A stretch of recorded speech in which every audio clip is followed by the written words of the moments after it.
Hey guys, tonight we begin with the towering stone arena, where gladiators fought and history textbooks confidently tell you it was all built for entertainment. So before you get comfortable, take a moment, like the video and subscribe, but only if you genuinely enjoy what I do here. And let me know in the comments where you're tuning in from and what time it is for you. It's always fascinating to see who's joining us from around the world. Now dim the lights. Maybe turn on a fan for that soft background hum. And let's ease into tonight's journey together. Imagine you are standing in Rome after what can only be described as the year everyone lost their minds. You wake up one morning and there is an emperor. A few months later, there is a different emperor. Then another, then another. 4 emperors in 1 year. At this point, you are not even learning their names. You are just waiting to see which one survives the season. You are not in the Senate. You are not commanding legions. You are simply trying to buy bread without accidentally pledging loyalty to the wrong man. Every coin you receive might already be outdated. The face stamped on it could belong to someone who is currently very dead. Political stability feels like a rumor started by optimists. Soldiers march through the streets regularly, and you never quite know if they are defending Rome or preparing to switch sides again. Loyalty changes faster than weather. One day people cheer, the next day they pretend they never cheered at all. You have learnt something important this year. Survival in Rome requires flexible opinions. Then Vespasian rises. He is not glamorous, not dramatic, not Nero playing the lyre while the city burns. Vespasian feels sturdy, practical, like a man who would rather count supplies than host poetry nights, and that, frankly, is comforting. You are tired, exhausted actually, tired of civil war, tired of wondering which general will decide he deserves the throne more than the current occupant, tired of watching emperors last about as long as fresh bread in a crowded market. So when Vespasian announces a massive public construction project, you listen, because big construction means something important: permanence.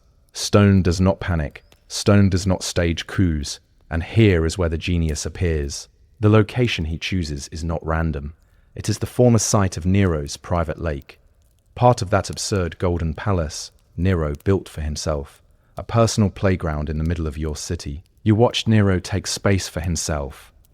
Now you watch Vespasian give space back. The lake is filled in. The emperor's private luxury disappears under dirt and labor, and rising from it will be an amphitheater for the people. You are meant to see this and think this emperor restores what was stolen. You are meant to feel included after a year of chaos.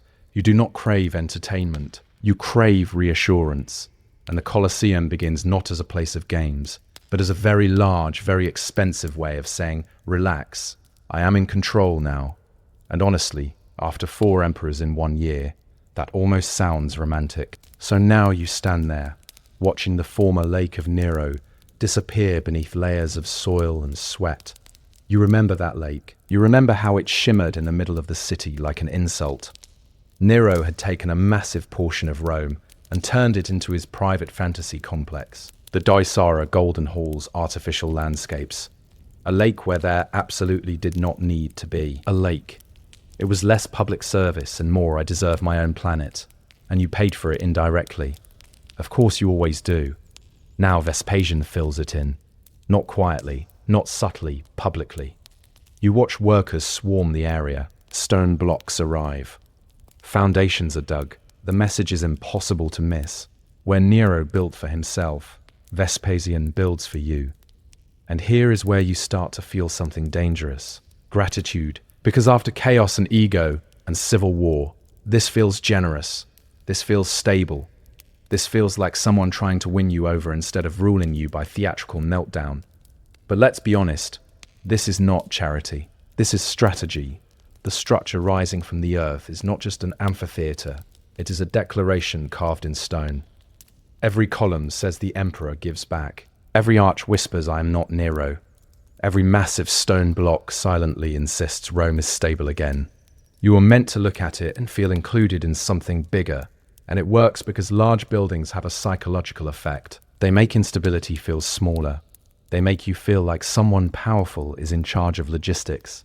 And if someone can coordinate tens of thousands of workers and unimaginable amounts of stone, Surely they can handle political chaos too, right? The genius is this.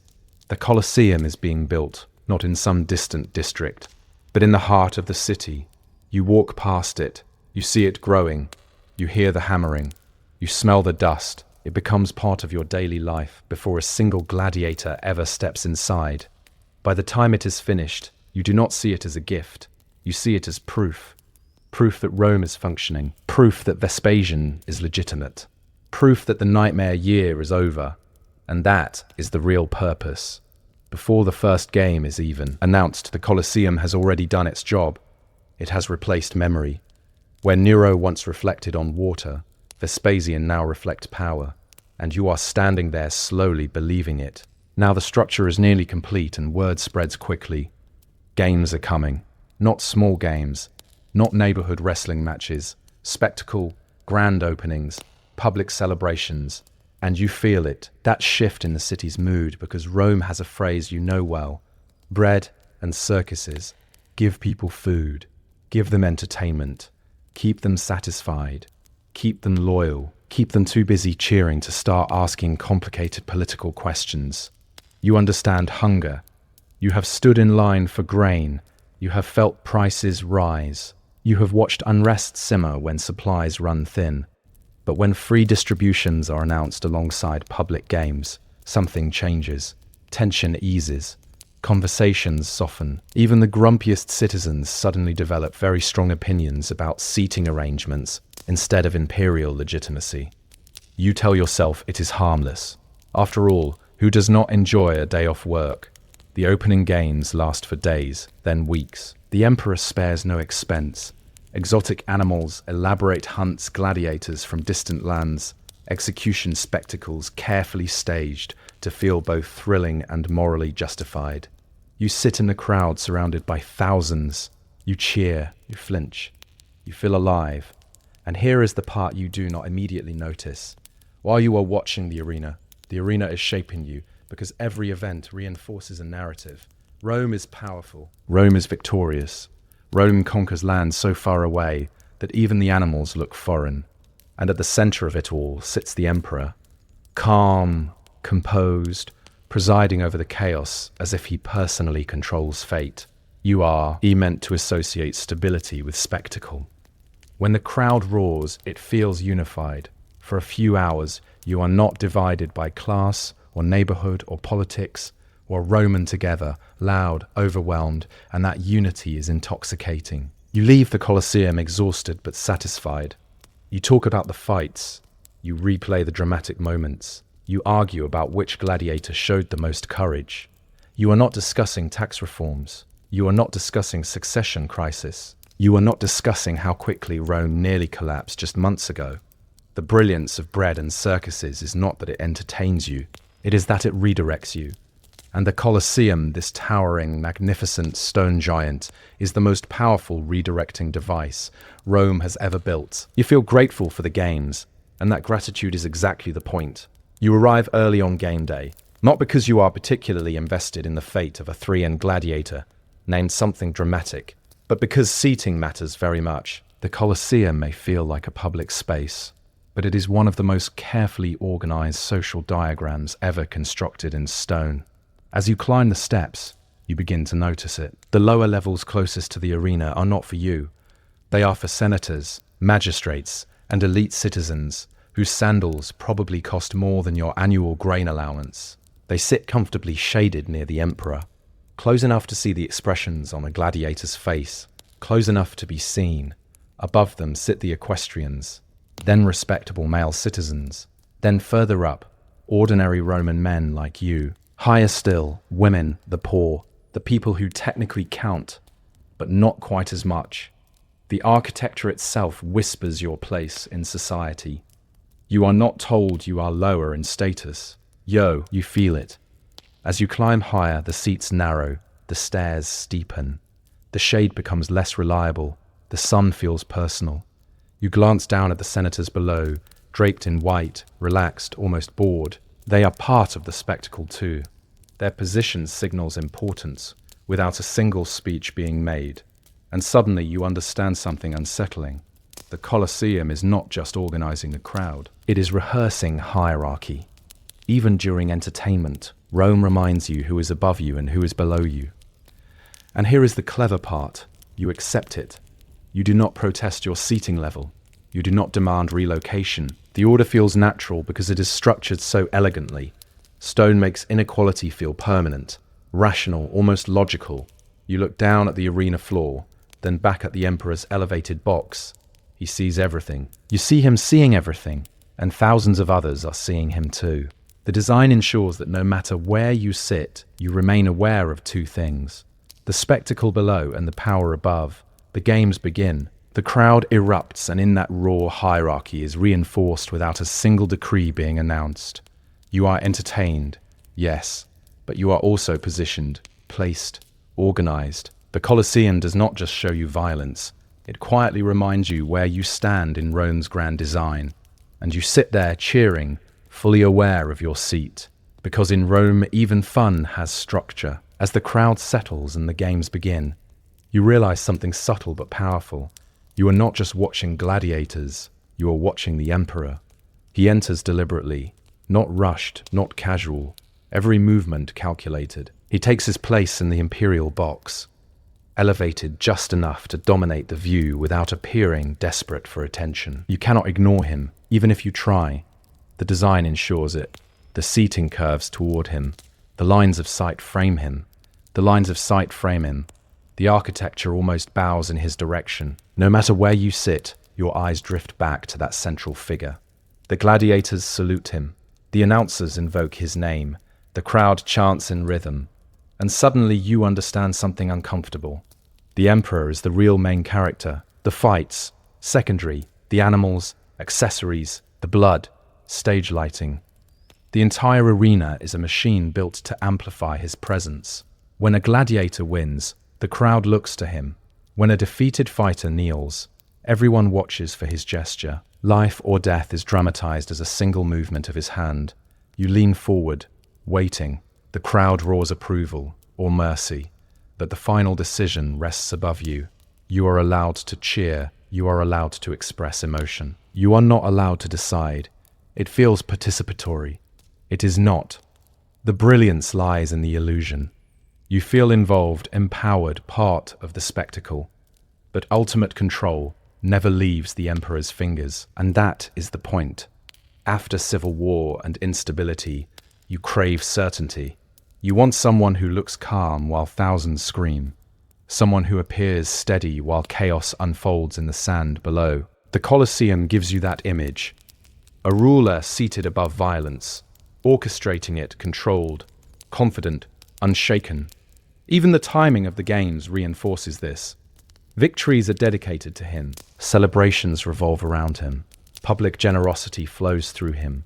You leave the arena thinking about the spectacular fight, but what lingers in your mind is the image of the emperor, elevated, decisive, untouchable. The Colosseum does not merely entertain you. It trains you to associate authority with spectacle. It teaches you that power belongs at the center, slightly above eye level, framed by stone and adoration. And as you cheer, you are not just enjoying yourself. You are rehearsing loyalty. You tell yourself you are here for entertainment, but as the games unfold, something else becomes clear. This is not just spectacle, it is instruction. When criminals are brought into the arena, they are not simply executed. They are staged. Their deaths are choreographed. Sometimes dressed as mythological figures, sometimes forced into elaborate reenactments where the ending is never in doubt. You watch, you feel uncomfortable, you cheer anyway because everyone else is cheering. And because somewhere in your mind, a small voice reminds you that you are not the one in the sand. The message does not need to be spoken aloud. Step out of line. And this is where you end up. The arena is a classroom. The lesson is obedience. When prisoners from conquered territories are paraded before the crowd, the symbolism sharpens. You see men who once fought against Rome, now kneeling in Roman sand. You see exotic animals dragged from distant provinces, displayed and slaughtered for applause. The message is clear. Rome conquers everything: people, beasts, entire landscapes. And if Rome can control lions and warriors, it can certainly control you. You feel pride swell in your chest. You are part of something unstoppable. The empire stretches beyond the horizon. Its enemies become entertainment. Its victories become festivals. But beneath that pride lies something colder. Fear, because the same machinery that humiliates Rome's enemies could humiliate you. The same crowd that cheers executions could cheer yours. The Colosseum does not only display Rome's dominance over outsiders. It quietly reminds insiders that dominance applies to them too. And here is the brilliance. You feel safe because you are seated, because you are not in chains. The spectacle creates distance between you and the victims. You convince yourself that those in the arena deserve their fate. Criminals, rebels, enemies, people who made bad decisions. Not you. Never you. But the building does not care who you are. It is designed to transform punishment into public reassurance. Rome is strong. Rome is merciless. Rome is orderly, and order requires consequences. You walk away from the games both thrilled and steadied. The violence unsettled you, but it also comforted you. Because in a chaotic world, controlled brutality feels like stability. And that may be the most unsettling part of all. At some point during the games, you begin to feel powerful. The gladiator falls to his knees. The crowd erupts. Arms wave. Voices rise. Some shout for mercy. Others demand blood. The sound becomes a living thing, a roaring storm of opinion. And for a moment, you believe you matter. You believe your voice matters, because the emperor looks toward the crowd. He pauses. He considers. You shout louder. You feel the surge of thousands around you, united in decision. This is your moment. Except it is not. The final gesture always belongs to him. The emperor may appear to weigh the crowd's desire, but he does not depend on it. He uses it. The pause is theatrical. The suspense is deliberate. It creates tension, then release. You feel involved in the outcome, but the outcome was never truly yours. The brilliance of the Colosseum is that it allows you to taste influence without ever granting it. You can cheer. You can protest. You can express outrage, but you cannot overrule. And yet, you walk away believing you participated in justice. It feels democratic. It is not. This illusion spreads beyond the arena. If you feel heard here, you are less likely to demand real power elsewhere. If you feel your voice can decide a gladiator's fate, you are less inclined to question who decides Rome's future. The arena gives you symbolic authority while preserving actual hierarchy, and the design reinforces it. You sit with thousands shudo, roaring together. It feels like collective strength. But notice how that strength is contained, controlled, directed toward the sand below, never upward. The emperor is never the object of the crowd's decision. Only the performers are, and here lies the genius. The Colosseum lets you rehearse power without ever threatening power. You experience adrenaline, influence, and moral judgment, all within safe boundaries.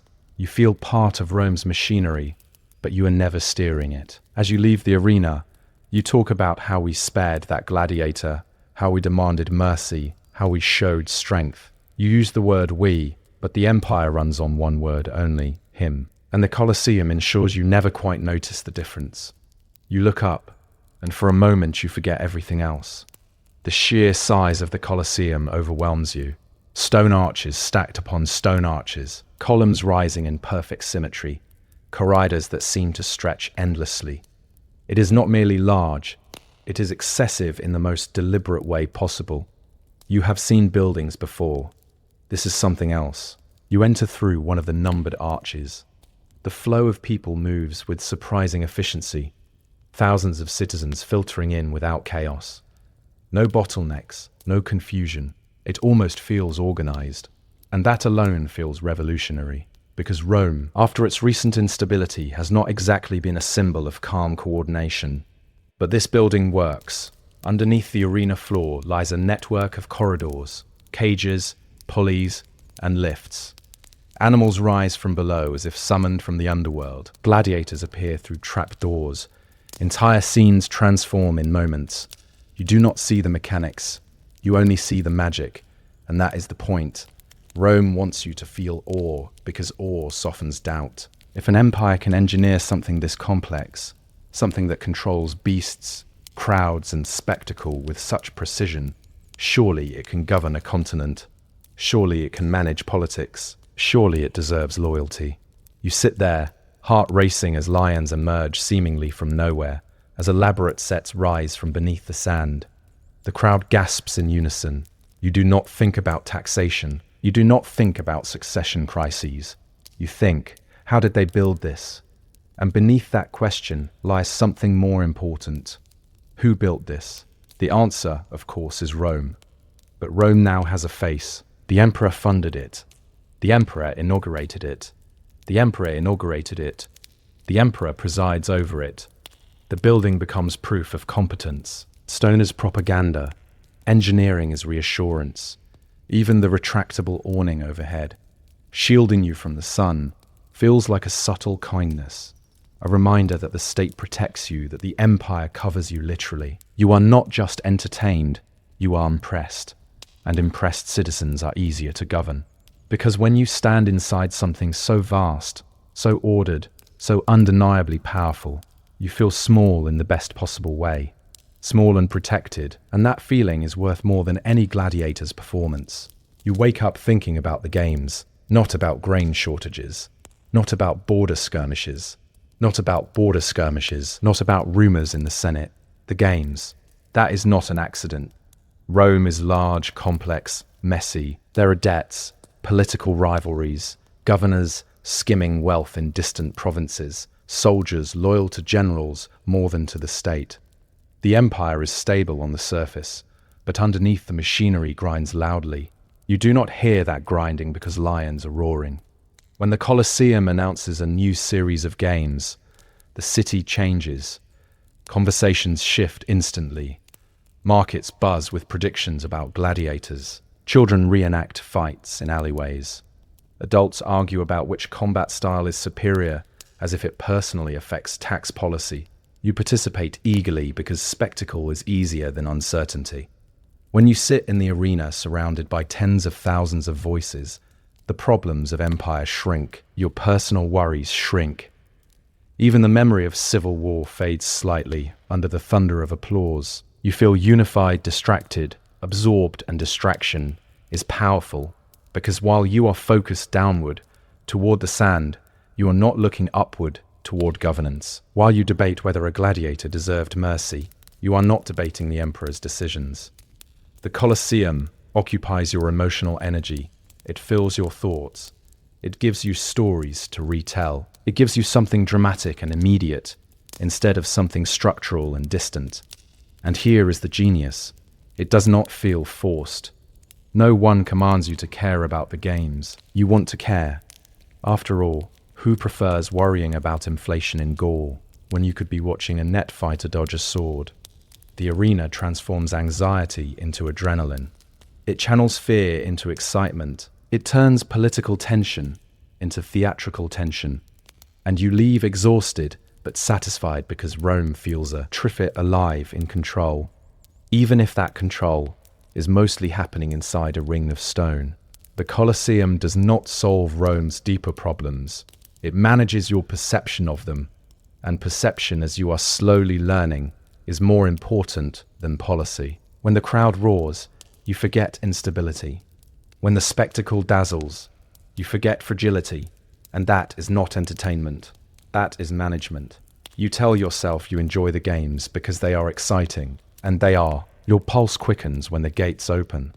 Your body leans forward when steel clashes. You feel genuine suspense as combatants circle each other. It is dramatic, unpredictable, alive. But beneath the excitement lies something colder. You're watching death, and not in some distant abstract way, not in the controlled detachment of battlefield rumors. This is deliberate, public, framed. The executions are not accidents of war. They are performances. When condemned prisoners enter the arena, they are sometimes dressed in costumes. Mythological narratives are reenacted. A criminal becomes Icarus. A rebel becomes Orpheus. The story always ends badly. You watch. You laugh, nervously. You cheer when the crowd demands it because the entire environment pressures you to respond correctly. The atmosphere does not allow silence, and yet somewhere inside you feel the weight of it. because every punishment is a reminder. Rome does not tolerate disorder. Rome does not forget rebellion. Rome does not forget rebellion. Rome does not hesitate. The crowd's roar becomes a strange blend of fear and relief. Relief that the violence is directed outward. Fear that it could one day turn inward. You glance at the emperor's box again. He remains composed. The chaos below does not disturb him. That steadiness is part of the message. He governs life and death, wit, hate, gesture. You cheer because cheering aligns you with power. Silence would feel suspicious. The Colosseum teaches you something subtle. Brutality can feel stabilizing when it is controlled. When it is framed as justice, when it is organized with precision, random violence is terrifying. Structured violence feels like order, and Rome is obsessed with order. As the sand absorbs blood, the crowd absorbs reassurance. The empire is strong. The empire punishes. The empire protects. All three ideas blend together in the heat of the arena. You leave with adrenaline still in your veins. You replay the dramatic moments in your mind. But beneath the excitement lingers something else, a quiet understanding that the Colosseum is not merely thrilling. It is instructive. It shows you exactly what happens when someone steps outside Rome's rules. And it does so with applause. That combination, fear wrapped in fascination, is far more powerful than entertainment alone. You admire the Colosseum stone, the arches, the marble, the scale, but you rarely ask where it all came from. And that is convenient because the answer is not romantic. The Colosseum was funded largely by war. When Rome crushed the Jewish revolt in Judea, vast amounts of wealth were seized. Gold, silver, sacred objects, entire treasuries emptied and redirected back to Rome. Prisoners were marched across continents, and that wealth did not disappear. It turned into stone, into arches, into spectacle. When you sit inside the Colosseum, you are seated inside the spoils of conquest. The very building around you is a victory monument, not just to engineering, but to domination. You cheer gladiators beneath walls, financed by distant suffering. And here is the unsettling brilliance. The empire converts violence abroad into stability at home. Foreign defeat becomes domestic reassurance. You feel proud of Rome's strength. You feel protected by its expansion. You rarely pause to consider the cost paid elsewhere. Because the Colosseum frames conquest as celebration, prisoners captured in war sometimes fight in the arena. Animals dragged from Africa or the Near East are slaughtered for spectacle. Entire cultures are reduced to costumes and stage props. The message is simple. Rome consumes the world and then displays it. You might even think of the Colosseum as a museum of power, except instead of quiet halls and labeled artifacts, it roars and bleeds. The building whispers a constant reminder. This empire wins, and when an empire wins, it builds. You do not see the forced labor. You do not see the caravans of seized treasure. You see marble polished smooth and arches perfectly aligned. The discomfort of conquest is transformed into entertainment. You clap for it. You feel pride in it. Because if Rome is powerful enough to dominate distant lands, surely it is powerful enough to protect you. That connection forms automatically in your mind. War funds architecture, architecture funds loyalty, loyalty funds stability. The Colosseum is not merely a stage, it is a trophy large enough to hold 50,000 witnesses, and you are one of them, sitting inside the physical proof that Rome's expansion is not just military, it is monumental. You look around during the games and notice something remarkable. For a few hours, Rome feels united. Senators sit below, merchants sit above them. Artisans, laborers, soldiers, freed men, even visitors from distant provinces, all gathered in one structure, different accents, different incomes, different frustrations. And yet, when the gates open and the crowd erupts, those differ. Renses blur. You shout at the same moment as thousands of others. You gasp together. You lean forward in unison. It feels powerful. For a brief time, you are not divided by class or politics. You are Roman. That identity overshadows everything else. And that sensation is intoxicating. The Colosseum creates collective emotion at scale. It synchronizes your reactions. When tens of thousands cheer simultaneously, you feel part of something vast and unstoppable. That feeling lingers because unity is stabilizing. After civil war and instability, nothing is more comforting than shared reaction, shared outrage, shared excitement. But look closer. The unity is carefully contained. You are united in cheering, united in spectacle, united in observing. You are not united in decision-making. You are not united in power. The hierarchy remains physically intact. Senators are still closer to the sand. The emperor still sits elevated. The structure of society does not dissolve. It simply becomes less noticeable under the noise. The Colosseum allows Rome to experience emotional equality without threatening structural inequality. Everyone can roar, few can rule, and yet the shared experience is enough. When you leave the arena, you feel connected to your fellow citizens. You speak the same language of spectacle. You reference the same dramatic moments. You share stories about that one gladiator who fought bravely against impossible odds. Those shared stories create cohesion, and cohesion reduces unrest. It is difficult to rebel against a system you just cheered inside.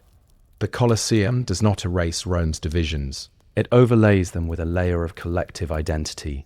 You leave thinking, we are powerful, not I am powerless. That subtle shift in perspective is critical because unity, even temporary unity, strengthens regimes, and the Colosseum manufactures it with astonishing efficiency. It is not just a building, it is a synchronization device, and you, along with 50,000 others, are perfectly in rhythm. Imagine years have passed. You have attended countless games. You have watched victories, defeats, executions, celebrations. The Colosseum has become familiar, almost routine, a place you associate with noise, heat, adrenaline. But empires do not remain unchanged forever. Gradually, the frequency of games shifts. Political priorities evolve. Economic pressures tighten. Military threats demand attention elsewhere. The roaring grows less frequent. The great machinery beneath the arena slows. And one day you notice something strange. The spectacle feels smaller. The building is still enormous. The stone still stands. But the emotional intensity that once filled it begins to fade because spectacle is powerful. But it is not eternal. As Rome changes, so does the purpose of its spaces. The Colosseum, once the beating heart of public drama, begins to age. Maintenance becomes harder. Funding becomes more complicated. The empire's focus stretches thinner. You walk past it now, not always entering. You remember the thunder of the crowd, the synchronized chants, the emperor's raised hand, but the present feels quieter. And this is where the truth reveals itself. The Colosseum was never about entertainment alone. Entertainment can fade, it can decline, it can be replaced by new forms of distraction. What endures is the symbol. Even as the games slow, the structure remains a reminder of what Rome once projected. Control, dominance, coordination, grandeur. It becomes a monument to memory, a relic of psychological architecture. You look at it differently now. When it was full, it felt alive. When it empties, it feels heavy because without constant spectacle, you begin to see the building more clearly. You see how it framed power, how it positioned you, how it directed your attention downward while elevating authority upward. And perhaps quietly, you start asking questions you did not ask before. Questions about the cost, questions about the purpose, questions about whether spectacle was ever the real point. The roaring may fade, but the message carved into stone remains. The Colosseum outlives the games because it was never just a venue. It was an idea, and ideas are harder to dismantle than arenas. Now imagine you are standing in front of the Colosseum centuries later. The games are gone.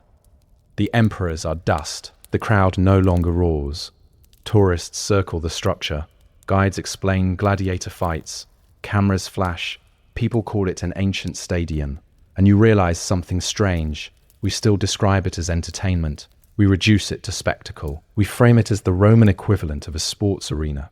But that interpretation feels incomplete, because if it were merely entertainment, it would not have required this scale. It would not have needed such precise hierarchy. It would not have been built on the erased remains of Nero's private lake. it would not have been so carefully tied to imperial legitimacy. Entertainment does not usually require that much political choreography. Standing here, you can almost feel how modern narratives simplify it. We say Romans loved games. We say gladiators were celebrities. We say the Colosseum was built for fun. And technically, yes, but that explanation feels comfortable, too comfortable, because it allows us to separate ourselves from it. We can laugh at ancient brutality, shake our heads at their blow, odd lust, treat it as a strange quirk of a distant civilization. What we avoid acknowledging is how effective the system was. The Colosseum managed perception, it redirected attention, it reinforced hierarchy, it created unity without distributing power. That is not an ancient problem. That is a timeless strategy. When you look at it honestly, the Colosseum feels less like a relic and more like a blueprint for how spectacle can stabilize fragile authority, how architecture can soften dissent, and suddenly the building feels less distant, less ancient, because the formula still exists. Different materials, different arenas, different forms of spectacle, but the structure of influence remains familiar. The Colosseum was not a mistake of a primitive age, it was a masterclass. And perhaps the reason we still call it entertainment is because admitting its true purpose feels uncomfortably relevant. When Norse ships cut through the cold Atlantic and reached the wooded shores of Vinland, the sailors expected timber, grapes, and opportunity. What they did not expect were people. Yet, in the pages of the saga of the Greenlanders and the saga of Eric the Red, we find the first written descriptions of indigenous North Americans encountered by Europeans. The Norse called them Skraelings. It was not a neutral label. The word likely implied something like outsiders, strangers, perhaps even barbarians, but that name tells us more about Norse assumptions than about the people themselves. From the Viking point of view, they were the explorers, the settlers, the bearers of iron and long ships. Anyone else, by definition, was the other. The sagas described these first meetings as cautious, almost tense from the start. Norse settlers saw groups of indigenous people observing them from a distance. No grand speeches, no formal treaties, just two worlds studying one another across a narrow strip of shoreline. Imagine the silence, the wind in the grass, unfamiliar faces, weapons visible on both sides. At first, trade followed. The sagas mentioned red cloth exchanged for furs. The Norse brought iron tools and woven fabric. The indigenous groups offered animal skins and local goods. It was practical, simple, almost hopeful. For a moment, cooperation seemed possible. But beneath the surface was uncertainty. The Norse were few in number, far from home, dependent on fragile supply lines back to Greenland. The indigenous communities, by contrast, knew the land intimately. They understood its seasons, its resources, its dangers. They had numbers, they had mobility, and they had no reason to welcome permanent foreign settlements. The sagas portray the Skraelings as unpredictable and easily angered, yet the Norse themselves arrived armed, claiming territory, building structures. From another perspective, it was the Vikings who appeared strange and threatening, bearded men with axes, metal blades, and ambitions of settlement. This first contact was not a heroic handshake across civilizations. It was a fragile standoff, wrapped in curiosity. Two cultures met without shared language, shared gods, or shared expectations. For a brief moment, trade bridged the gap, but tension lingered just beneath the surface. And that tension would not stay quiet for long. That tension did not explode immediately. Instead, it lingered, awkward, cautious, almost polite. After the first sightings and weary glances, something surprisingly practical happened. Trade. According to the sagas, the Norse settlers offered red wool and cloth milk products, and metal tools. In return, indigenous groups brought furs, thick, valuable pelts that were worth far more in Greenland and Iceland than any grapes Vinland might offer. It was not a romantic exchange of cultures. It was business, and business, at least at first, kept the peace.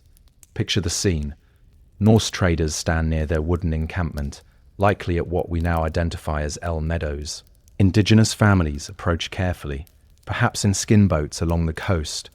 No shared language, no written contracts, just gestures, objects held up, slow movements. The sagas note that the indigenous traders particularly desired red cloth. That detail matters. Red dye in medieval Europe was expensive and visually striking. To the Norse, it may have seemed ordinary merchandise.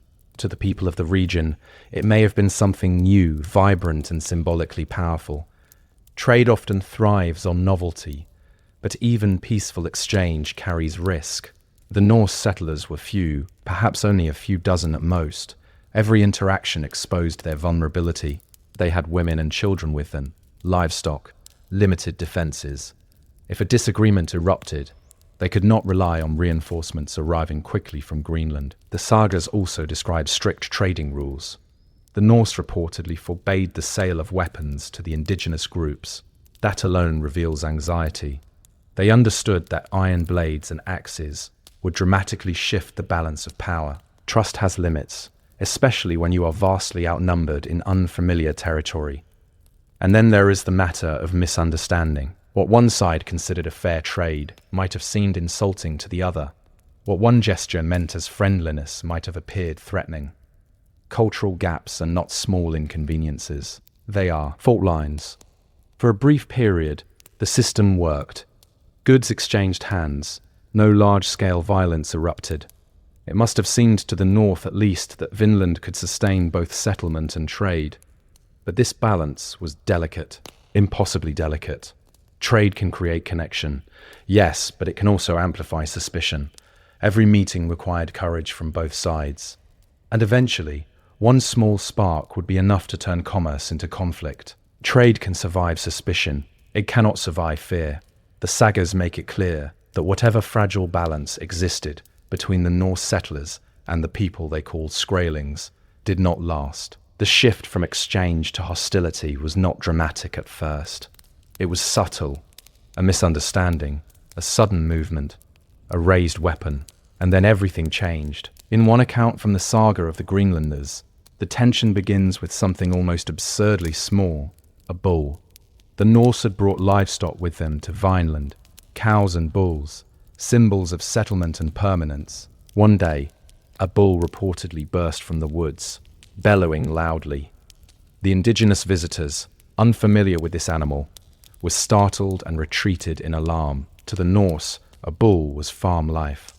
To the indigenous observers, it may have looked like a charging beast. That single moment captures the core problem of this encounter. Neither side understood the other's world. After that scare, relations deteriorated quickly. The sagas describe the indigenous groups returning in greater numbers, armed and organized. What had once been cautious trade gatherings now resembled something else entirely. Preparation. The Norse settlers, few in number and aware of their isolation, fortified themselves. Shields were raised, weapons were kept close, defensive lines were drawn around their camp. This was no longer commerce. This was survival. Then came open conflict. The sagas tell of projectile weapons, likely slings or arrows, used by the indigenous fighters. The Norse responded with swords and axes, steel against wood and bone, two different military traditions colliding in a narrow clearing by the sea. What stands out is not the scale of the battle. It was likely small, but the imbalance. The Norse were vastly outnumbered. Even if their iron weapons were superior in close combat, numbers matter. Terrain matters. Local knowledge matters even more. The Seres frame the Norse as brave but vulnerable, facing waves of attackers. But from another perspective, indigenous groups may have seen this as resistance against encroachment. Foreigners had arrived. They built structures. They claimed land. Conflict was not irrational. It was strategic. Whatever the exact trigger, that first spark of violence burned away any illusion of coexistence. Trade had ended. Now the question was no longer how to profit from Vinland. It was whether the Norse could survive there at all. Once violence began, the illusion of control vanished. The Norse had crossed an ocean believing they were masters of expansion. After all, they had settled Iceland. They had colonized Greenland. They had raided and traded across Europe. But Vinland was not another sparsely inhabited island. It was a land already lived in, understood and defended, and the numbers were not in their favor. The saga suggests that the Norse presence in Vinland was small, perhaps only 60 to 100 settlers at most, including women and children. That is not an army. That is a vulnerable outpost. Meanwhile, the indigenous communities of the region could mobilize far greater numbers. Even a few hundred defenders would have overwhelmed the settlement easily.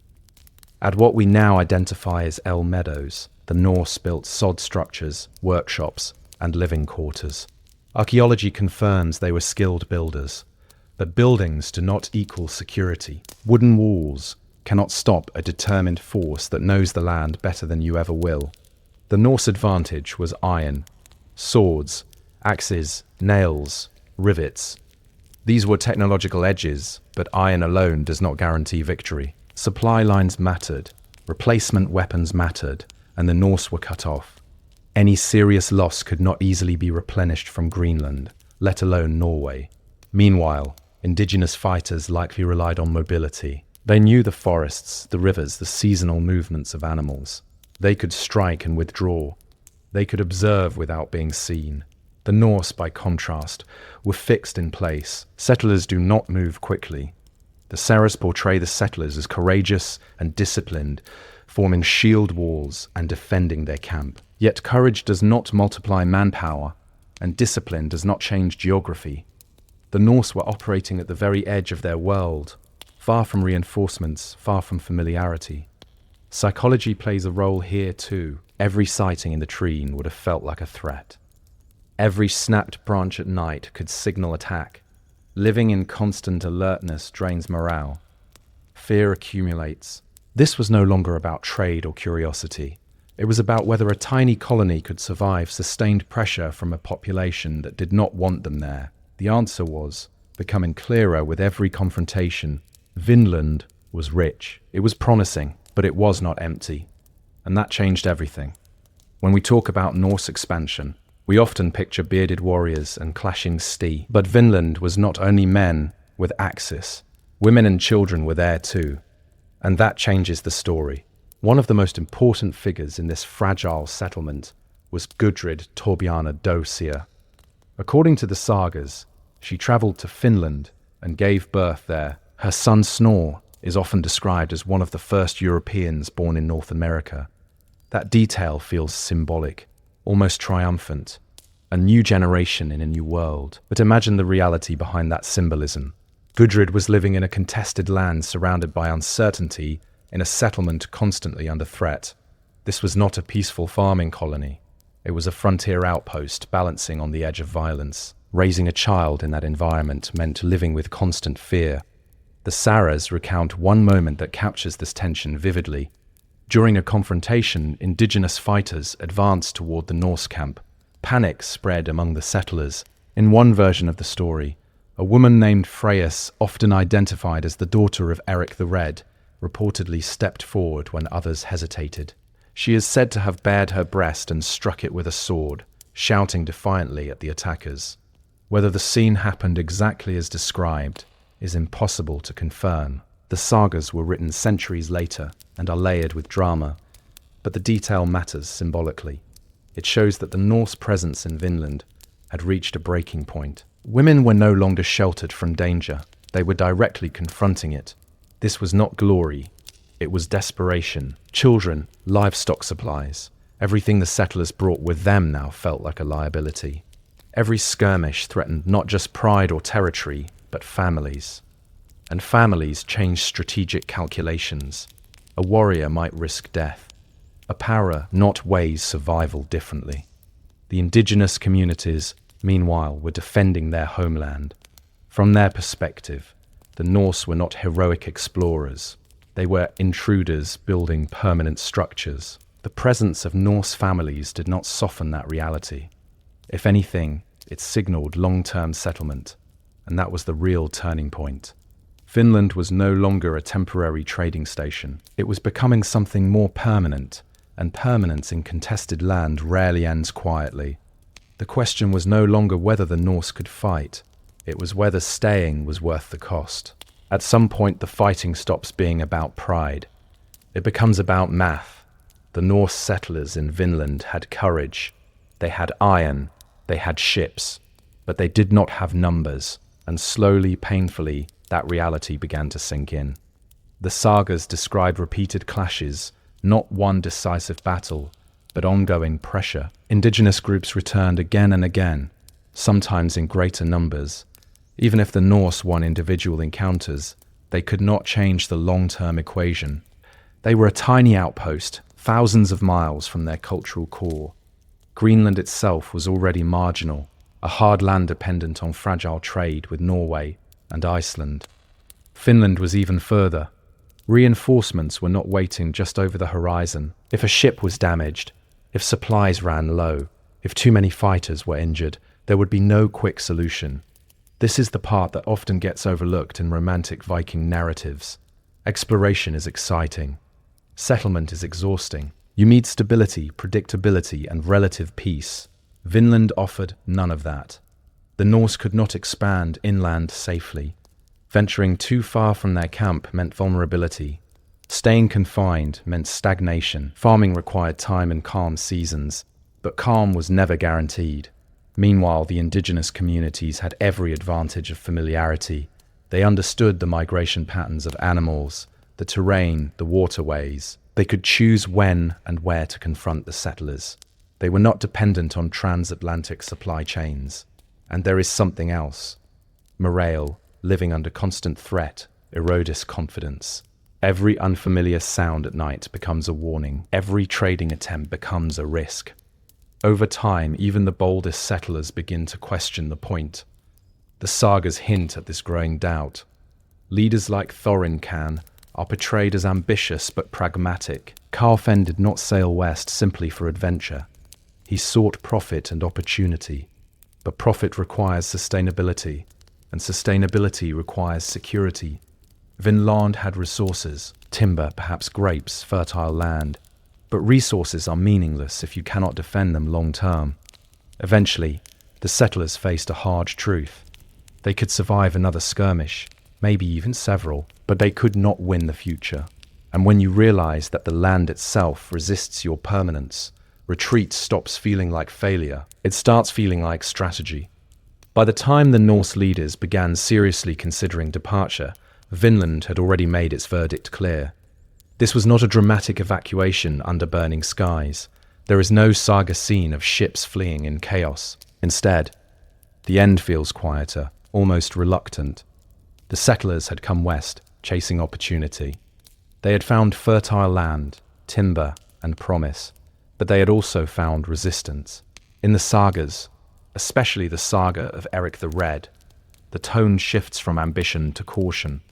Leaders like Thorin Karlsefne are portrayed not as defeated, but as realistic.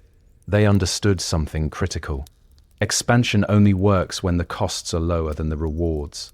In Finland, the equation no longer made sense. Every clash with indigenous groups risked lives that could not easily be replaced. Every season brought uncertainty. The settlers were not conquering armies backed by kingdoms. They were families and traders operating at the very edge of their world. And then there was Greenland waiting behind them. Harsh, yes, but known. Familiar fjords, established farms, kinship networks, even limited security feels comfortable when compared to constant threat. To stay in Finland would have required escalation. More settlers, more ships, more sustained military defense. But organizing that from Greenland, which was itself fragile, would have stretched Norse resources dangerously thin.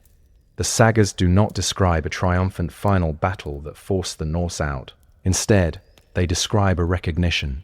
The land was too contested, the numbers too uneven, the hostility too persistent.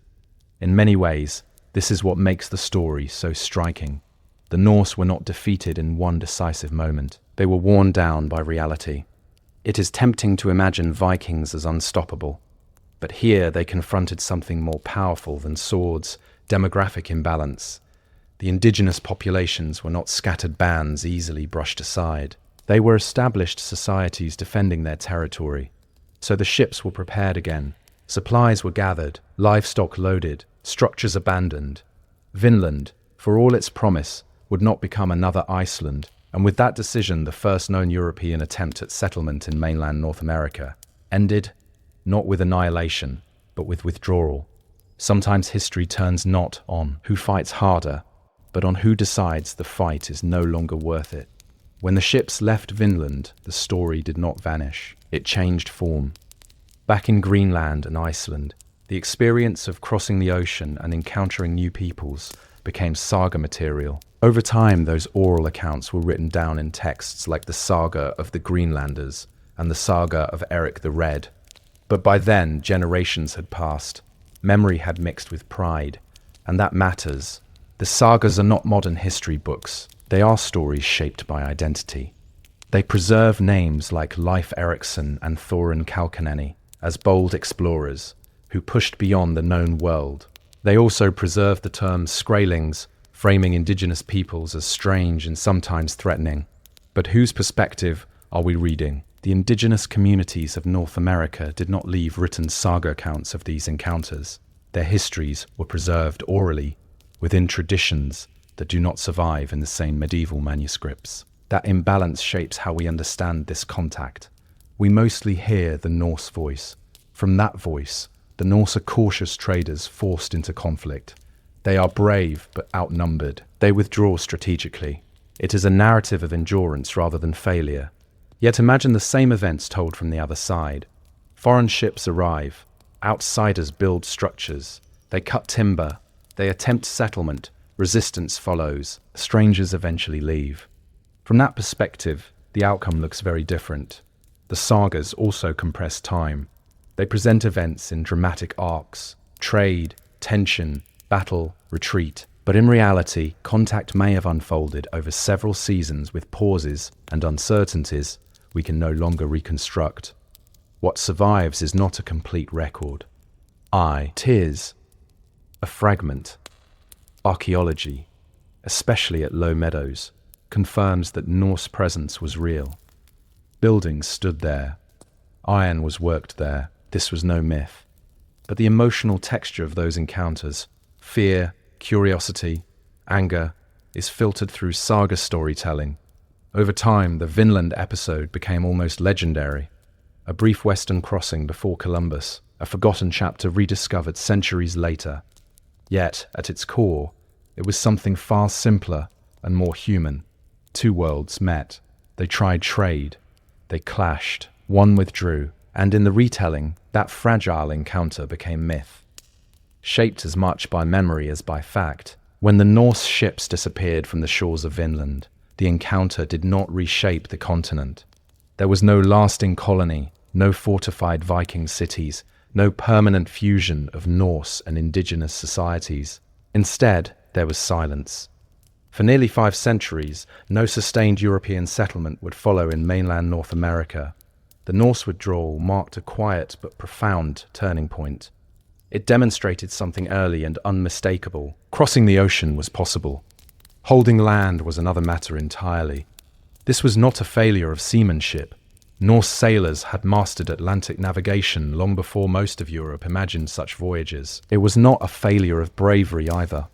The sagas make clear that men and women alike faced danger without retreating at the first sign of conflict. It was a lesson in limits. The Norse expansion across the North Atlantic had worked because the lands they settled, Iceland and Greenland, was sparsely populated. In Finland, they encountered established indigenous communities who defended their territory. Geography had finally placed them in direct demographic competition, and they chose not to escalate. That decision may seem small in the grand arc of history, but it mattered. It meant that for centuries, North America remained shaped by indigenous civilizations without sustained European interference. The brief Norse presence left almost no cultural footprint beyond archaeology and saga memory. When later European expeditions arrived in the 15th and 16th centuries, they did so largely unaware of the Vinland experiment. The knowledge had faded from mainstream European awareness. What had once been a bold frontier story had become a half-remembered tale on the edge of medieval literature. Yet today, sites like Lono Meadows remind us that this meeting was real. Iron nails, turf walls, and slag from metalwork tell a quiet truth. Two worlds touched briefly, tense, fragile. The Norse called the people they met Skraelings. The indigenous communities likely had their own names for the strangers who arrived in strange ships.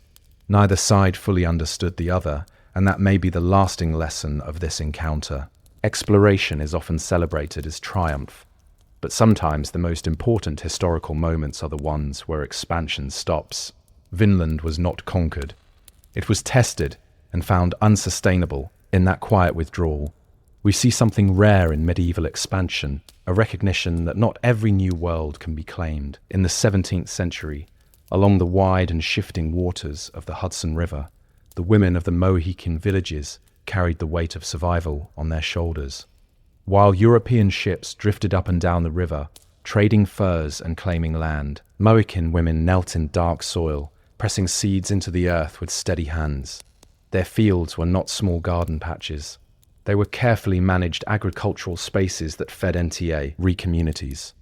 Corn rose tall in neat rows. Beans wound themselves upward along the corn stalks. Squash sprawled wide across the ground, protecting moisture and discouraging weeds. The three sisters were more than crops. They were a system, an inheritance of knowledge passed from mother to daughter. Agriculture was women's work, but that description understates its importance. Control of food meant control of stability. Mohican society depended on these harvests to sustain families through harsh winters and uncertain seasons. Without the fields, there was no village. Without the village, there was no tribe. Daily life followed a rhythm shaped by the land. Women rose early, worked communally, shared labor and knowledge. They understood the subtle changes in soil texture, the timing of rains, the warning signs of blight. This was not casual farming. It was environmental intelligence, built over generations along the Hudson Valley. And yet, as steady as the season seemed, the world around them was beginning to shift. Dutch traders from New Netherland established posts nearby. Fur trade intensified. Strange goods entered Mohican communities. Metal tools, cloth, firearms. Trade brought opportunity, but it also brought dependency. Through all of it, the women kept planting. They maintained the village structures, stored surplus harvests, and ensured that children were fed. Their labor rarely appeared in European records, but it formed the backbone of Mohican resilience. When disease swept through native communities, when alliances shifted, when conflict erupted between tribes, or with colonists, it was the stored corn, dried beans, and preserved squash that kept people alive. These women were not warriors in the traditional sense. They did not stand in battle lines along the Kur riverbanks, but their quiet strength sustained the tribe through war, epidemic, and encroachment. Long before treaties were signed or broken, the Mohican women of the Hudson Valley were already fighting, not with weapons, but with seeds, soil, and endurance. The strength of Mohican women did not begin and end in the fields. It extended into the very structure of society. Among the Mohican of the Hudson Valley, lineage and inheritance followed the mother's line.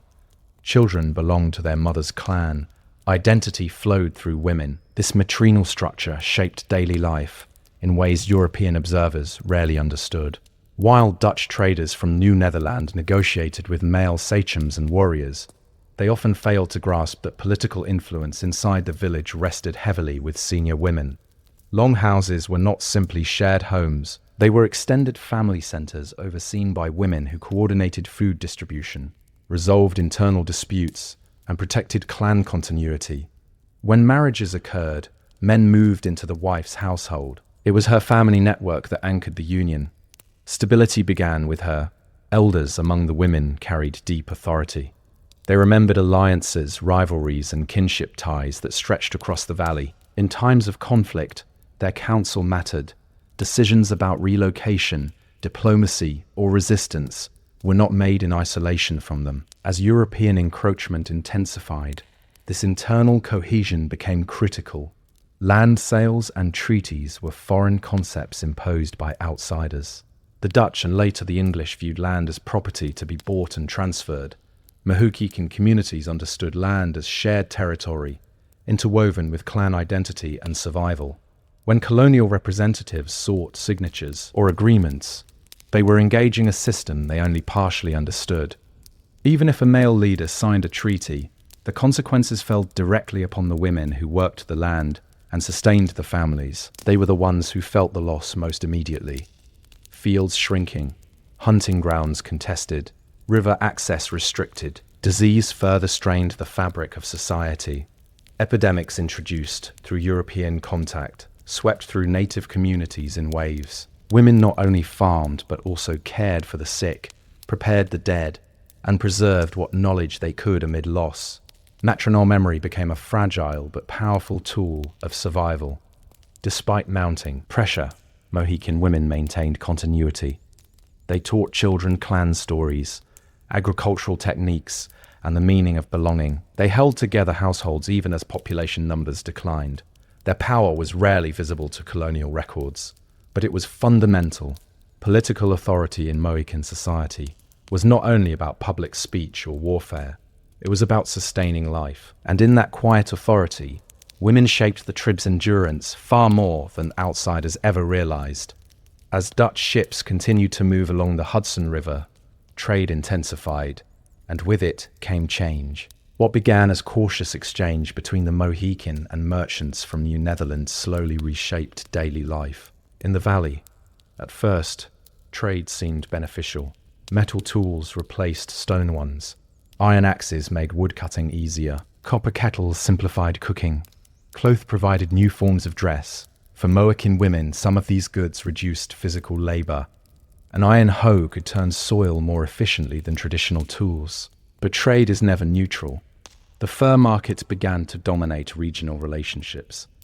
European demand for beaver pelts grew rapidly and native communities were drawn deeper into a system centered on export. Hunting patterns shifted. Men traveled further and more often. Time that might once have been spent reinforcing local food security increasingly fed distant markets. For Mohican women, this created subtle but significant pressure. As men prioritized fur trade, agricultural production became even more essential. If hunting territories were contested or overtrapped, it was the crops that prevented famine. If trade alliances fractured, stored corn still sustained families. Yet, dependency crept in. Firearms entered the region. With them came a new kind of imbalance. Tribes that secured better access to Dutch weapons gained military advantages over rivals. Tensions escalated across the northeast. The valley became entangled in broader conflicts fueled by European trade interests. Women watched these shifts unfold within their own villages. They saw the benefits of iron tools. Yes, but they also saw the risks of relying on imported goods. When trade routes were disrupted or alliances changed, those advantages could disappear overnight. Meanwhile, colonial settlements slowly expanded. What began as trading posts evolved into farms, fences, and permanent structures. Land once shared seasonally became surveyed and claimed. Women working the fields felt these changes most directly. Boundaries tightened, space narrowed, and through it all, they adapted. They incorporated new tools without abandoning traditional planting systems. They preserved seed knowledge. They maintained food storage techniques. Quietly, they balanced innovation with continuity. Trade promised prosperity. It also invited instability. For Mohican women of the Hudson Valley, survival meant understanding that every iron tool carried both convenience and consequence. And as European presence deepened, those consequences grew harder to ignore. Trade tension did not remain economic for long.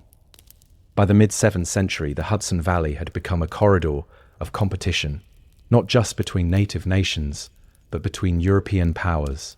The Mohican found themselves caught between Dutch ambitions from New Netherland and rival indigenous confederacies seeking dominance over the fur trade. One of the most destabilizing pressures came from the west.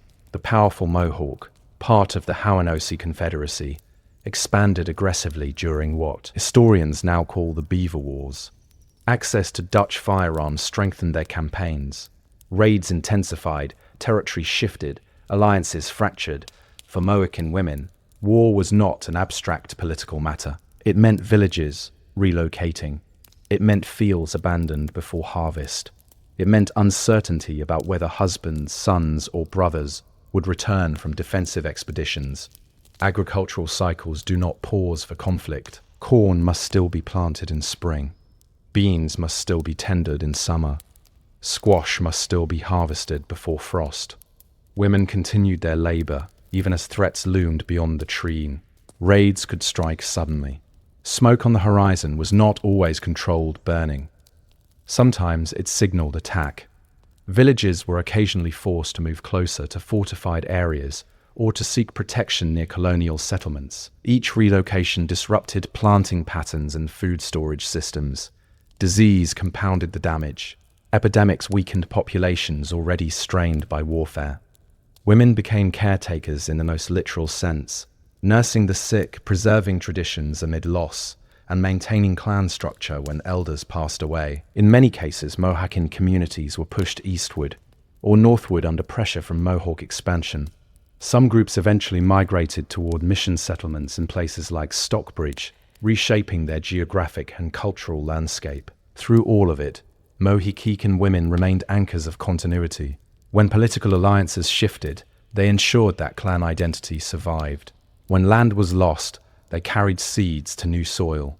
When warfare thinned the population, they raised the next generation with stories of who they were and where they came from. The Hudson Valley was no longer simply a homeland of stead, Addy River rhythms. It had become contested ground. Yet even in war, the strength of Mohican society did not rest solely in its warriors. It rested in the women who refused to let the village disappear. Even when the valley itself was changing beyond recognition, war brought disruption. Disease brought devastation. As Dutch traders and later English settlers moved deeper into the Hudson Valley, they carried more than goods. They carried pathogens, Smilex, measles, influenza, illnesses to which the Mohican had no prior exposure. What followed was not a single outbreak, but waves of epidemic that reshaped entire communities. For Mohican women, this crisis struck at the heart of village life.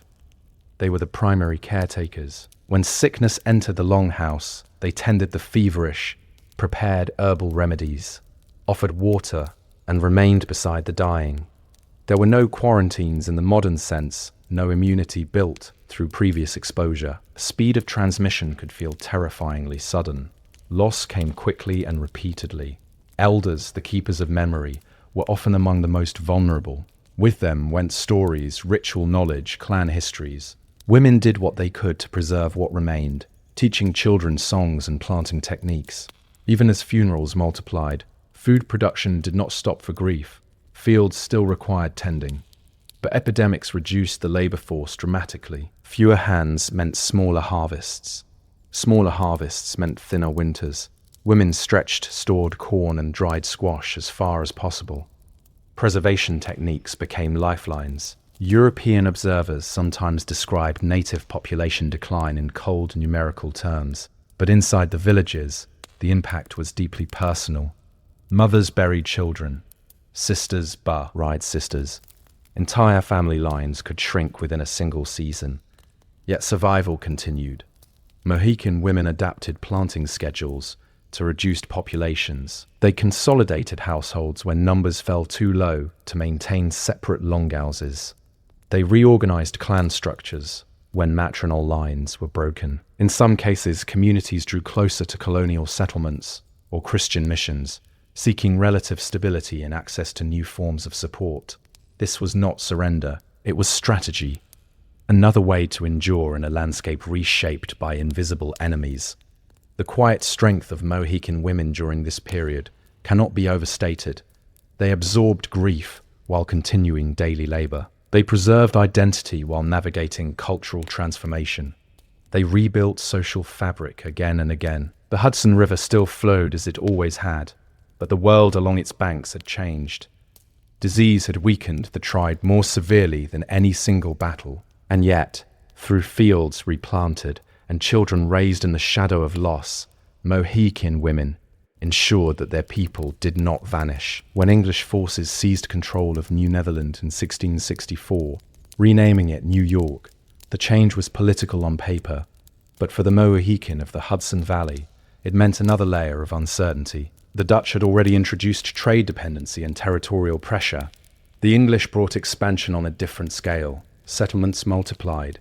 Fences appeared where shared land once stretched open. Deeds and surveys replaced seasonal movement. Land became something measured, divided, and sold. For Mohican women, this shift struck directly at their authority.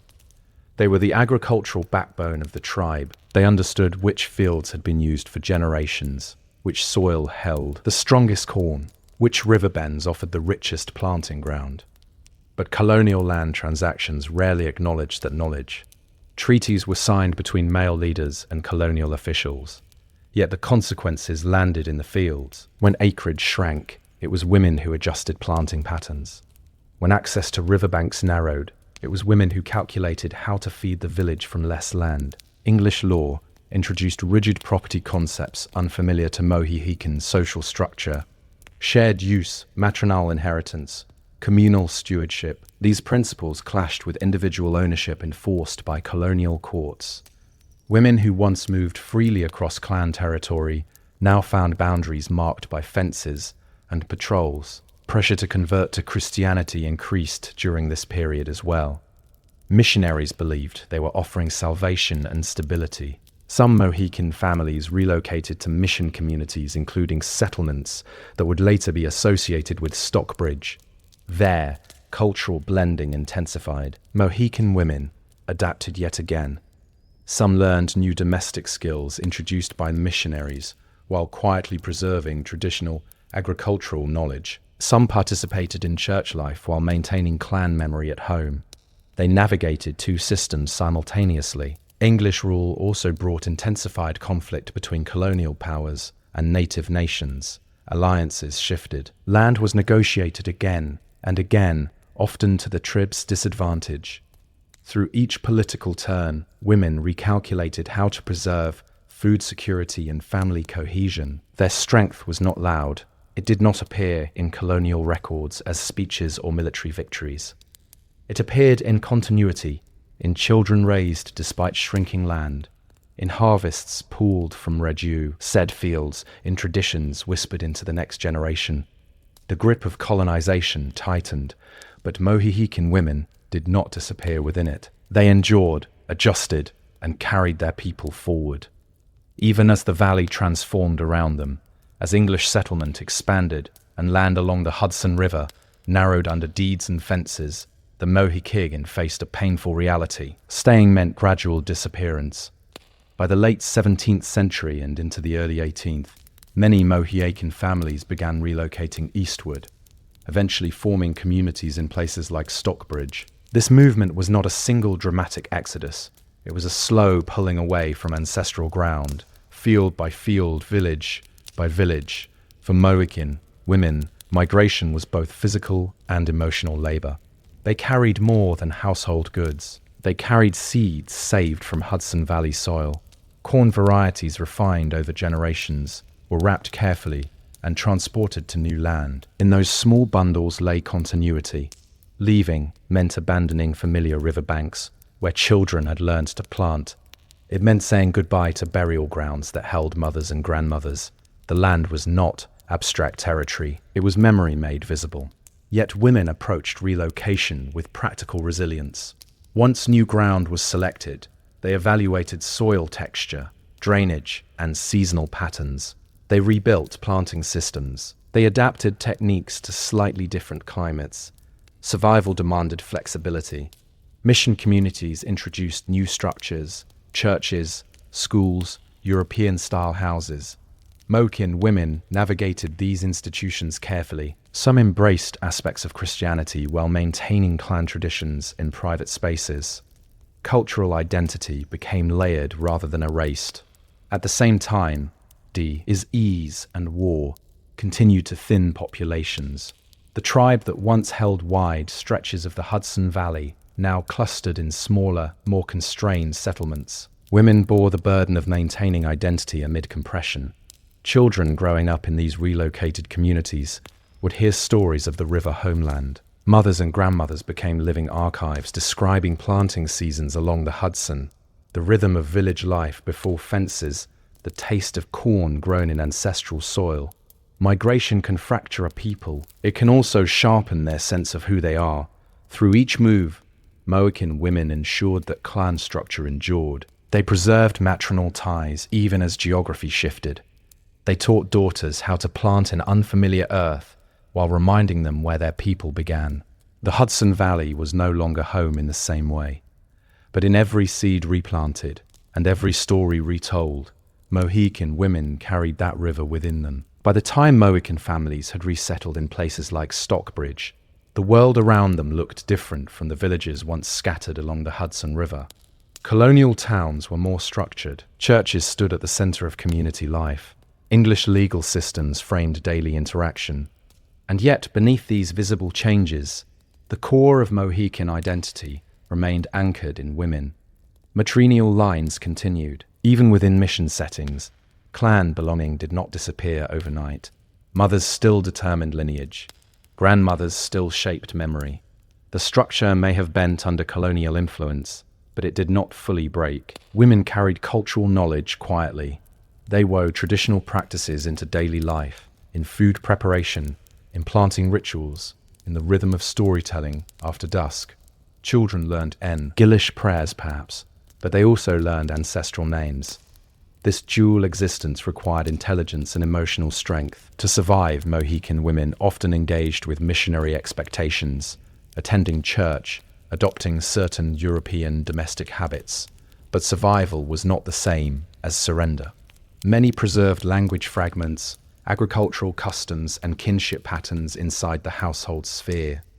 Food remained central even when new crops and livestock entered the picture. The knowledge of corn, beans, and squash did not vanish. Women adapted planting techniques to new soil while maintaining the agricultural logic of the Three Sisters. Continuity could exist even within change. Meanwhile, political pressures continued. Land loss did not end with relocation. Colonial expansion pushed further inland. Mohican communities faced additional displacement in later generations. Through each stage, women recalculated how to preserve cohesion amid instability. Identity in this era was no longer tied exclusively to a single stretch of riverbank. It became portable. It traveled in memory, in recipes, in kinship language, in seeds carried from one settlement to another. The strength of Mohican women was not loud resistance. It was persistent presence. They refused to let assimilation erase everything. They chose carefully what to adapt and what to protect. In a world reshaped by colonization, war, and disease, Mohican women did something extraordinary. They made identity durable even when the land beneath their feet kept changing. By the end of the 17th century, the Mohican presence in the Hudson Valley had been dramatically reduced. Land once cultivated by generations of Mohican women was now divided under colonial control. Villages had shifted eastward. Populations had been thinned by war and epidemic. And yet disappearance never came. The story of Mohican women does not end in the Hudson Valley. It continues through migration, adaptation, and survival into the 18th century and beyond. Communities eventually moved further west, ultimately forming what is known today as the Stockbridge-Monsie Band of Mohican Indians. That survival is not accidental. It is the result of generational endurance. In the 17th century, Mohican women preserved what could have easily been lost. They maintained agricultural knowledge through displacement. They protected maternal identity when political systems shifted around them. They raised children in worlds that looked nothing like their grandparents' villages, yet taught them who they were. Their strength was rarely documented in colonial records. European writers focused on treaties, warfare, and male leaders.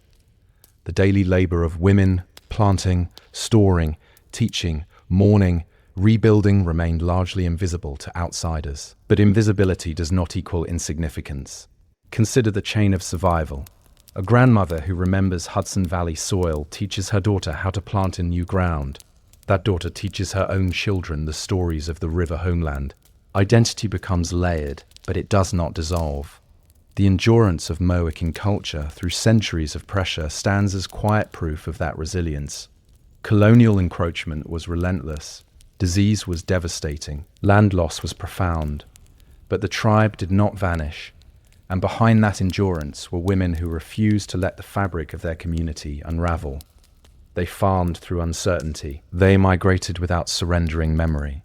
They balanced adaptation with preservation. They transformed grief into continuity. The 17th century tested the Mohican people severely. It altered geography and power structures along the Hudson, but it did not erase the strength rooted in clan mothers, farmers, and caretakers. When we look back at the Hudson Valley of that era, it is easy to focus on ships, traders, and colonial expansion. Yet, beneath those visible shifts, Mohican women were doing something far more enduring. They were ensuring that their people would still exist long after the riverbanks had changed hands. Long before the markets filled with shouting merchants and drifting smoke, the streets of Istanbul were claimed by bread. Ottoman street food culture did not wake up slowly. It announced itself at dawn with the rhythmic calls of simit sellers weaving through narrow alleys and across cobble squares. Balanced on their heads, or carried on wooden trays, rings of simit gleamed golden under the early light, coated generously in sesame seeds baked in stone ovens until crisp. They cracked slightly when broken apart, revealing a soft interior still warm from the heat. The smell alone, nutty, toasted, comforting, was enough to draw customers from doorways and shop fronts. Simit was affordable. That mattered. Dock workers along the Golden Horn, craftsmen opening their stalls near the Grand Bazaar, students heading toward madrasas, all could spare a few coins for breakfast. It was fast, portable, filling. No plates, no ceremony, just bread in the hand and the day ahead. Vendors developed regular routes. They knew which neighborhoods stirred first, which workshops began early, which ferry crossings needed quick sustenance. Street food in the Ottoman world was not random chaos. It was organized rhythm. Dawn had its own economy, and simit was more than convenience. It was connection, in a city layered with languages, religions, and social classes, bread cut through difference. Muslims, Christians, Jews, all shared that morning ritual. For a brief moment before politics and hierarchy resumed, the empire tasted the same crust. The sellers themselves were part of the spectacle. Their voices rose in melodic repetition, advertising freshness and warmth. Competition was friendly but fierce. A stale simit meant lost customers the next morning. Quality built loyalty. Reputation traveled faster than any official decree. As the sun climbed higher, coffee sellers and dairy vendors began appearing, but the foundation had already been laid. Ottoman street cuisine started with something humble and elemental. The empire thrived on complexity. Trade routes, spices, silk, diplomacy. Yet each day began with bread, sold in the open air, before kebabs smoked in evening markets, and before syrup soaked into trays of baklava. There was the quiet crackle of sesame at sunrise. In that simple ring of simit, you can already glimpse what made Ottoman street food culture so powerful. Accessibility, aroma, and a city that never truly slept. If dawn belonged to bread, midday belonged to noise. As the sun climbed higher over Istanbul and other Ottoman cities like Bursa and Damascus, the streets thickened with movement. Porters shouted. Donkeys pushed through crowds. Merchants unfolded fabrics and spices beneath shaded arcades. And in the middle of it all, food vendors claimed their ground. This was when Ottoman street cuisine revealed its range. Large copper pots simmered gently over charcoal fires. Steam rose from lentil soups thick with cumin and mint. Rice pilaf dotted with chickpeas or bits of lamb, waited in wide trays to be scooped into bowls for hurried customers. Street food at midday was scooped into bowls for hurried customers. Street food at midday, practical. Workers had no time to return home for elaborate meals. Shopkeepers could not abandon their stalls, so the streets became dining rooms. A quick bowl of soup, a portion of pilaf wrapped in paper, a slice of flatbread folded around grilled meat. These sustained the city's momentum. Vendors often specialized. Some sold only stuffed grape leaves carefully rolled and seasoned with herbs and lemon. Others bore flaky pastries, layered with cheese or minced meat cut into squares and served hot. Their ovens were small but efficient, radiating warmth even in winter. Smell guided customers before sight did. Spices drifting through the air announced turmeric, black pepper, cinnamon. Ottoman cities sat at the crossroads of trade, and that global network flavored the streets. Ingredients from Anatolia, the Balkans, Arabia, and beyond mingled in everyday dishes. There was hierarchy even in the marketplace. Certain vendors earned reputations for excellence. A particular corner might be known for the best lamb skewers. Another stall might be trusted for its perfectly balanced dolma. Word of mouth functioned as advertising long before printed signs became common. Yet, despite variety, street food remained accessible. It did not belong exclusively to elites dining in palace kitchens. It belonged to apprentices, sailors, scribes, soldiers. Midday in the Ottoman city was not quiet or refined. It was crowded, fragrant, and alive. And as copper lids lifted and ladles dipped into simmering pots, the empire fed itself in the open air, one bowl, one skewer, one folded pastry at a time. As the sun began to sink and the air cooled, Ottoman cities transformed again. If midday was steam and copper pots, evening belonged to fire. In neighborhoods across Istanbul, glowing embers lit up narrow streets. Charcoal braziers were arranged carefully, metal skewers lined up in rows, and then came the sound, the gentle hiss of fat dripping onto hot coals. Kebab sellers dominated the twilight hours. Cubes of lamb, sometimes marinated with onion and spice, were threaded onto skewers and rotated slowly above the flames. The smoke carried a deep, savory aroma that drifted through alleys and drew customers almost instinctively. This was not fine dining in a secluded courtyard. It was public theatre. You watched your meat cook. You heard it sizzle. You smelled the transformation. Street food in the Ottoman world was sensory and immediate. Flat bread warmed near the coals.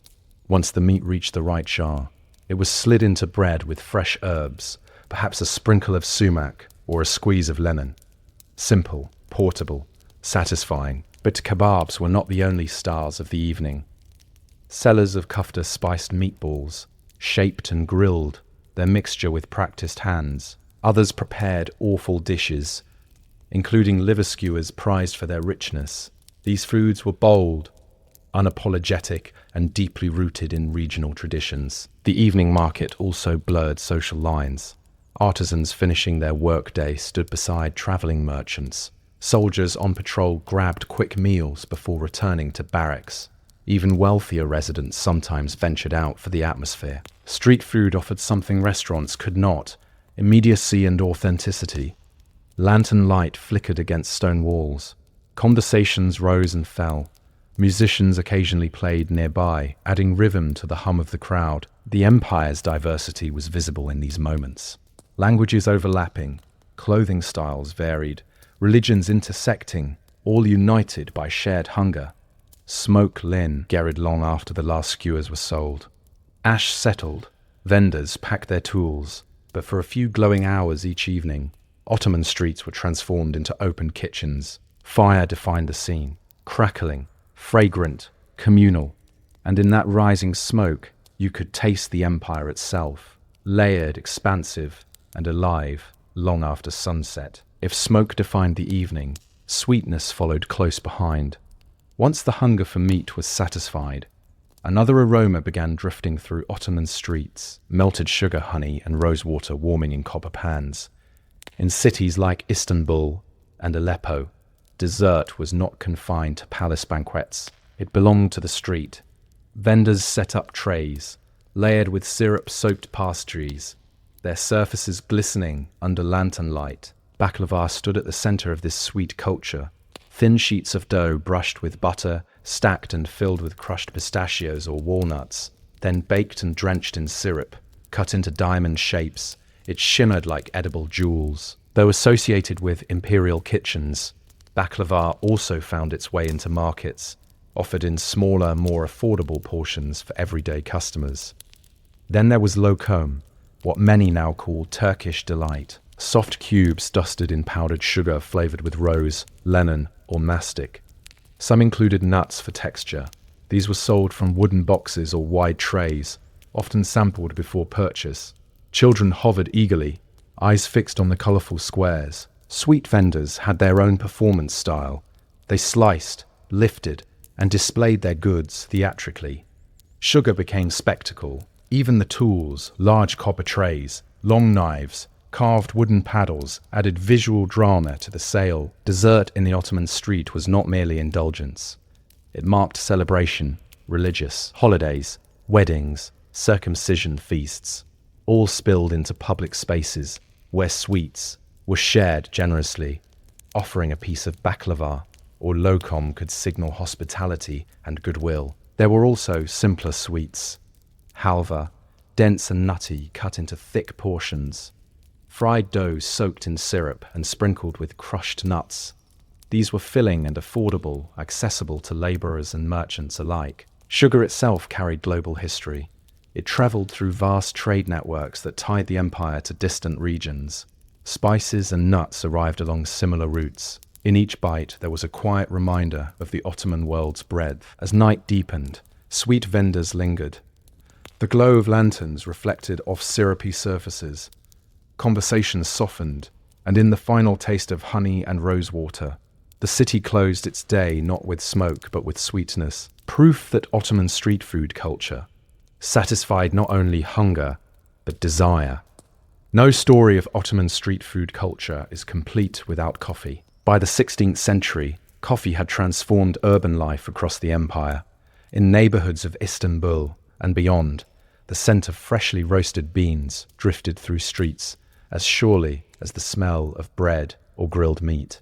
Coffee sellers did not always operate from grand establishments.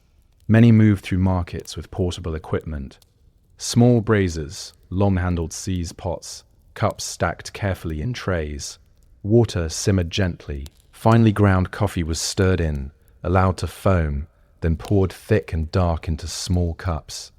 It was strong, bitter, intense, and it demanded attention. Street coffee was not simply a beverage. It was punctuation in the day. After a bowl of soup at midday, or a skewer of kebab at dusk, men gathered around low stools or stood near vendors sipping. Slowly, conversations unfolded about trade, politics, poetry, rumor. The empire's pulse could be felt in these exchanges. Coffee houses eventually became central gathering spaces, but even in open markets, coffee created temporary communities. A vendor might serve sailors from the Bosporus beside scholars from nearby Medrus. Social lines blurred, at least briefly, under the shared ritual of sipping, and coffee often paired with sweets. A cube of lokumong alongside the cup softened the bitterness. The combination was deliberate, sugar and spice balancing roasted depth. Authorities sometimes worried about coffee's social power. Conversations held over cups could spark dissent as easily as friendship, yet banning coffee proved nearly impossible. Its appeal was too strong. Street vendors ensured its constant presence. Women, though, less visible in public coffee rituals, influenced the culture indirectly through preparation at home and participation in family celebrations, where coffee marked hospitality. Even in private spaces, the beverage reinforced bonds. The preparation itself was theatrical. Watching foam rise in the small pot, hearing the gentle clink of cup against saucer, these details elevated the experience beyond mere refreshment. By the time night settled fully over the streets, coffee remained in steady demand. It kept merchants alert, storytellers animated, and gamblers awake. In the swirl of smoke, sugar and spice that defined Ottoman street cuisine, coffee was the thread tying it together. It did not fill the stomach. It sharpened the mind, and in doing so, it made the street not just a place to eat, but a place to belong. To an outsider, Ottoman street food culture might have looked like delicious disorder. Smoke drifting in every direction, vendors shouting over one another, copper pots clanging against stone. But beneath that apparent chaos lay structure. In cities like Istanbul, food vendors were often organized into guilds. These professional associations regulated quality, pricing, and conduct. A simit seller could not simply appear overnight and undercut everyone else. A kebab vendor was expected to meet standards. Reputation mattered, and guild oversight enforced it. The Ottoman state took food seriously. Bread shortages could trigger unrest. Spoiled meat could spark outrage. Authorities monitored weights and measures, inspected ovens, and sometimes fixed prices to prevent exploitation. Street cuisine was public and visible. That made it politically sensitive. Guilds also shaped training. Young apprentices learned under masters, absorbing recipes, techniques, and customer etiquette, how to season properly, how to manage charcoal heat, how to slice baklava evenly. Craftsmanship was inherited through mentorship. Uniformity mattered, but so did pride. Vendors decorated their carts carefully. Copper pots were polished to shine. Skewers were arranged neatly. Even the wooden trays of simmet sellers carried a sense of identity. Presentation built trust. There were rules about where vendors could stand. Certain corners belonged to particular trades. Soup sellers clustered near workshop districts. Sweet vendors gravitated toward busy market squares. Coffee sellers positioned themselves strategically near social hubs. The city's geography shaped its flavor map. Disputes inevitably arose. Competition for customers was fierce, but guild mediation often prevented chaos from spiraling. The goal was balance.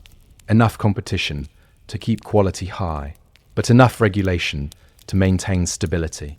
And stability meant reliability. Custom. Rosa knew what to expect. A bowl of lentil soup tasted similar across neighborhoods because standards were shared. That consistency built confidence in street food as part of daily life. Even itinerant vendors followed informal codes. Cleanliness, though judged differently by modern standards, still mattered. A vendor with visibly poor hygiene would lose business quickly. Word traveled fast in crowded streets. So while smoke and spice filled the air, behind the scenes there was organization. Ottoman street food was not random improvisation. It was structured tradition operating in open view. The result was something remarkable. A living, breathing culinary system sustained not just by appetite, but by order. Ottoman street food did not exist in isolation. It absorbed the empire's vast geography. From the docks of Istanbul to the caravan routes reaching Cairo and Damascus, ingredients traveled constantly. And when ingredients move, flavors follow. The empire stretched across continents, spices from Arabia, nuts from Anatolia, citrus from the Mediterranean coast, coffee from Yemen, all converged in urban markets. Street vendors became the final link in a global chain of trade. Take spices. Cinnamon, cloves, black pepper, once rare luxuries in Europe, were woven naturally into Ottoman dishes. A simple pilaf might carry subtle warmth from imported seasonings. A sweet pastry might echo distant plantations. These were not random additions. They reflected commercial networks connecting ports and provinces. Pilgrimage routes also shaped cuisine. Travelers moving toward Mecca passed through major cities, bringing regional tastes with them. A vendor in Istanbul might adopt a technique seen in Damascus. A seller in Cairo might experiment with a spice popularized in Anatolia. Recipes evolved through exposure. Even migration within the empire influenced the street. Refugees from Balkan conflicts introduced variations of pastry and grilled meats. Merchants from Central Asia brought different bread traditions. Over time, the street became a culinary map of imperial diversity. The port districts especially embodied this exchange. Sailors returned with stories and preferences formed abroad. A craving picked up in Alexandria might inspire a new preparation method back home. Vendors who adapted quickly gained loyal customers, eager for novelty. Yet despite this constant flow of influence, street food retained a recognizable core. Bread, meat, sweets, and coffee remained anchors. Innovation layered onto tradition rather than replacing it. What made Ottoman street cuisine so dynamic was its openness. It welcomed ingredients and techniques from afar without losing identity. The empire's political reach translated into culinary reach. In the clatter of markets and the glow of evening fires, you could taste connections stretching beyond city walls. A skewer might carry the scent of distant hills. A syrup might echo orchards hundreds of miles away. Ottoman street food culture was not just urban survival, it was edible geography, proof that an empire's roads and rivers ultimately led to the plate. For all its color and aroma, Ottoman street food culture was not only about pleasure, it was also about survival. Cities like Istanbul were immense and constantly growing. Artisans, soldiers, laborers, migrants, not everyone had stable kitchens or reliable household supplies. For many urban residents, street vendors were not indulgence, they were necessity. Economic hardship visited the empire in cycles. Poor harvests, war expenses, inflation, and disruptions to trade all tightened food supplies quickly. When grain shipments were delayed or taxed heavily, bread prices rose. And when bread prices rose, tension followed. Street vendors acted as a buffer. Small portions made food accessible, even during lean times. A single bowl of soup could stretch a coin further than raw ingredients purchased in bulk. Vendors adjusted portion sizes and recipes to reflect scarcity. Lentils might replace more expensive meats. Spices masked the absence of richness. The Ottoman state understood the danger of urban hunger. Bread riots were not theoretical risks. They were real possibilities.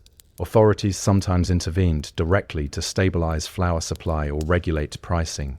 Yet enforcement alone could not solve everything. It was the constant presence of street food that softened the edge of crisis. Even during military campaigns, cities remained fed. Soldiers returning from the front sought quick nourishment. Vendors adapted, grilling faster, cooking in larger batches, keeping embers alive longer into the night. Women, though less visible as street vendors in many regions, influenced this lifeline culture within households. Families, unable to cook consistently, relied on prepared foods purchased daily. In poorer neighborhoods, especially, the line between home and street blurred. The street also offered flexibility. If income dropped temporarily, a worker could still afford a small portion. If employment improved, he might add sweets or coffee to the meal. The system scaled with circumstance. In times of hardship, luxury dishes faded, but soup, bread, and simple grilled meats endured. The essential structure of Ottoman street cuisine proved resilient. Behind the romance of smoke and spice lies this reality. The street kept cities functioning. It fed apprentices who could not return home at midday. It nourished widowers without kitchens. It sustained migrants far from family support. Pleasure and survival walked side by side. And in that dual purpose, Ottoman street food culture revealed its deepest strength, not only satisfying appetite, but protecting the fragile stability of urban life. By the time the Ottoman Empire began to fade, in the 19th and early 20th centuries, its street food culture had already embedded itself deeply into urban identity. Empires shift, borders change, but habits of hunger are stubborn. Walk today through neighborhoods of Istanbul, and you still encounter echoes of that earlier world. Simit sellers balance trays much as their predecessors did centuries ago. Kebabs hiss over charcoal. Baklava glistens behind glass. Coffee foams in small cups. What makes this continuity remarkable is that it survived political upheaval, modernization, and industrialization. Street food adapted without disappearing. Gas replaced charcoal in some cases. Glass carts replaced wooden trays. But the essential structure, accessible, portable, communal, remained intact. The Ottoman street was never just about feeding the body. It shaped social rhythm. It determined where people gathered, how long they lingered, what they shared. Vendors were familiar faces in neighborhoods. Recipes became markers of belonging. Even outside modern Turkey, traces remain. In the Balkans, in the Levant, in parts of North Africa, similar pastries, grilled meats, and sweets continue to define daily life. These are not isolated coincidences. They are culinary descendants of an imperial network that once tied cities together through trade and migration. Street food endured because it was flexible. It could absorb new influences without losing identity. Tomatoes, once foreign to the old world, became common ingredients. New cooking techniques emerged, yet sesame still crackled on simit. Syrup still soaked into layered pastry. Coffee still demanded patience and conversation. There is something powerful about food that refuses to retreat indoors. It insists on being public. It fills the air with scent and draws strangers into shared space. Ottoman street cuisine mastered that openness, and perhaps that is its greatest legacy. Not a single recipe, not a single dish, but a way of feeding cities in plain sight. A culture of smoke rising at dusk, of sweetness offered after dark, of bread, sold at dawn to whoever could spare a coin. Empires may crumble into textbooks, but in the narrow streets where sesame still clings to warm bread and charcoal still glows beneath skewers, the spirit of Ottoman street food lives on, vibrant, accessible, and unmistakably